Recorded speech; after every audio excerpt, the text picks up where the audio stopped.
бид өнөөдөр харж байгаа юмны үн ямар их өсч байна вэ? Тэр нь айл өрхийн амьдралд ямар их дарамт болж байгааг өдөр тутам олон хүн ярьж байгаа, хэлж байгаа, үлэг болтол ярьж байгаа, зөвхөн төрийн шийдвэр гаргаж байгаа хүмүүс тэрийг олж харахгүй байгаа. Гэтэл том дүр зургаар нь ингээд харах юм бол энэ 2026 оны 2 дугаар улирлын байдлаар нийт зээлийн үлдэгдэл дотор өрхийн хэрэглээний зээл 60% гараад явцсан байна.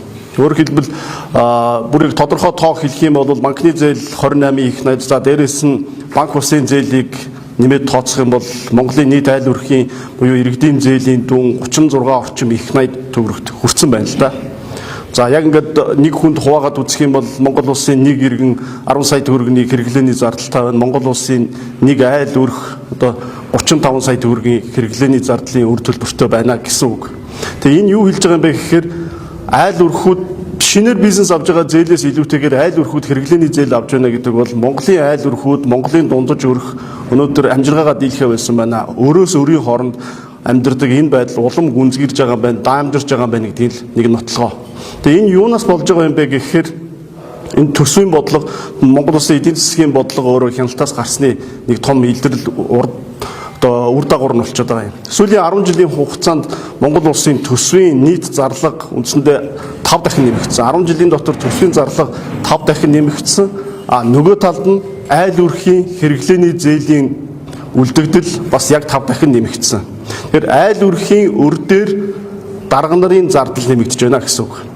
Тэгээ Монгол Улсын төсөв ингэж 10 жилийн турш буруу явсныхоо одоо горыг амсаад эхэлсэн. Энэ оны хагас жилийн байдлаар 2.1 их найд төгрөгийн алдагдaltaй байна гэдэг бол цар тахлын үеийнхээс давсан их хэмжээний алдагдлыг Монгол Улсын төсөв хүлээж байна.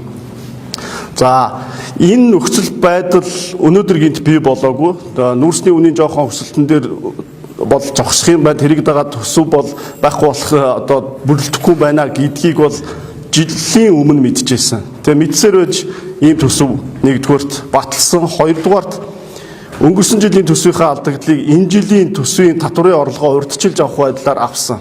Ингээд байдал уламд ордож байгаагаа мэдчихсэн засгийн газар төсвийн тодтголыг хийлгүүгээр өнөөдрийг хүртэл явуулчаад одоо 9 сарын 1-нд эх оныхоо төсөвтэй хамт энэ оны төсвийг дахиад ярих ийм нөхцөл байдал дээр орчсон байна. Энэ бүхний цаад одоо түрүү хэлсэн энэний үнийг айл өрхүүд төлж байна. Үнийн өсөлтөөр дамжуулж төлж байна. Тийм ч учраас инфляц гэдэг бол хуйлгүй татвар юмаа гэдгийн цаад утга санаа тэр юм байна. Одоо нөхцөл байдал ийм байхад Монгол Улсын засгийн газар энэ эрх баригчид юу хийж байгаа юм бэ гэхээр за 50000 тонн махч гинөө ерөнхий сайд нь хайгаа явж байна. Томилолтын зардал хэмнэн нэг энэ цахимаар ажиллана гин. Энэ бүхэн чинь энэ төсвийн зардлын энэ 10 жилийн хугацаанд 5 дахин нэмэгдсэн төсвийн зардал дээр ямар ч бодиттой томоохон өөрчлөлтийг гаргаж чадахгүй. Суурьаар нь өөрчилж том реформ хийхээс нааш энэ бүх нөхцөл байдал өөрчлөгдөхгүй. Гэтэл дэлхийд дахинд болохоор хүмүүс бусад улсууд болохоор хэрхэн AI-г ашиглах уу, төсвийн зардлаа бууруулахын тулд, төсвийн реформ хийхийн тулд, төрийн үр ашгийг сайжруулахын тулд AI яаж ашиглах уу гэх мэтлэнгийн энэ бодлогын шийдвэрүүд гаргаад явж байгаа.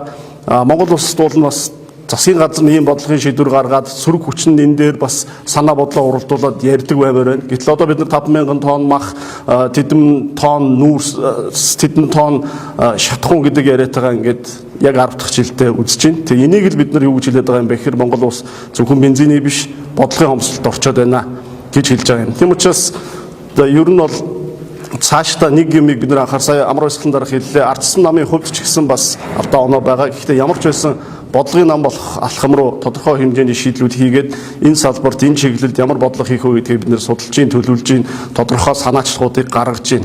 Гэтэл яг энэ дээр илүү их санаа зовж явах ёстой. Эрх баригчид маань өнөөдөр юу гэж ийнэ вэ гэхээр гой рилсүүдийг хийж ийн, янз бүрийн ботуудаар тэрийг шеэрлүүлж ийн. Ингээд рилс ботоор дамжуулж засгалдгүй юм байна гэдэгтэйгээ бол эвлэрээд хүнсэн ажилдаа ормоор байна л гэж хэлмээр.